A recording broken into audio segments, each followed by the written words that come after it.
In the days of Haydn and Beethoven, they used to clap after every movement. So that's really nice. I mean, I did a concert in Philharmonie in Berlin last week, and we were just doing one symphony with audience in, of course, in street clothes, and the orchestra was in street clothes. They all won prize, they could sit anywhere. And we did the first movement, they burst into applause, you know, after the first movement. And then I talked about the second movement, and then when they clapped the second movement, the whole thing was a lot of fun, you know. It was really a fun evening. And although the Eroica, this is what we were playing, is some of it quite serious about war and death and so on. Nevertheless, it's you know, for instance, the last movement is just it's a slalom ride on skis, you know. It's tremendous fun. And most Haydn, Mozart and Beethoven is fun music, you know. So that's terribly important. If it's played seriously and too slowly, it's really a bad scene.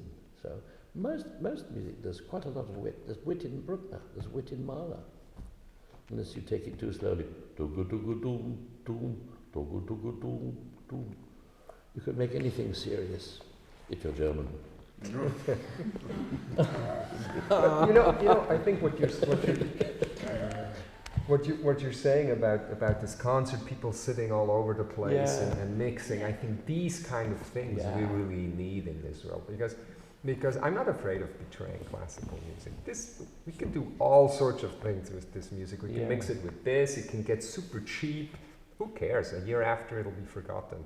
I think we need to do a lot of things with this music and with the settings all over the place, because there's so many great stories to tell.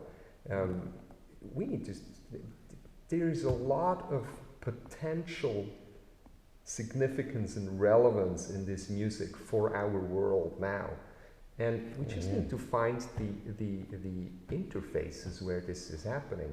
And I think one of the things that is most important to do is to get beyond the thought that we have to be faithful to a certain way of doing things, because that'll keep us back, and then goodbye, we disappear. The tradition, yes.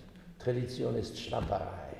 Yes. Of course, pop music is very accessible because it mostly has words almost all the time. There's a text. And sometimes you can even hear the words, but you can see the text on the CD. And you know, it's about love and war and hate, and you know, it's easily accessible. And of course, that's why opera is rather successful at the moment, because people can see things happening. But most symphonies, or an awful lot of symphonies, have strong storyline. You know, virtually all of Mahler. But for instance, all the Mendelssohn symphonies have names, you know, Italian and Scottish and Reformation. And Mendelssohn tells stories. Schumann tells stories. Beethoven begins to tell stories with the Eroica, in fact. So there's a lot of material which is very accessible and fantastically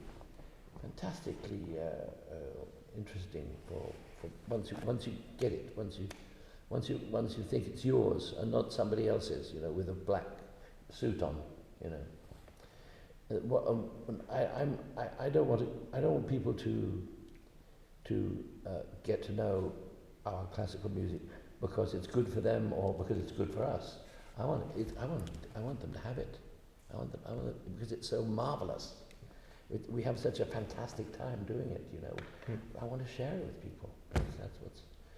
It's so great, this music. It's just as great as some of the pop and rock and all that stuff, which is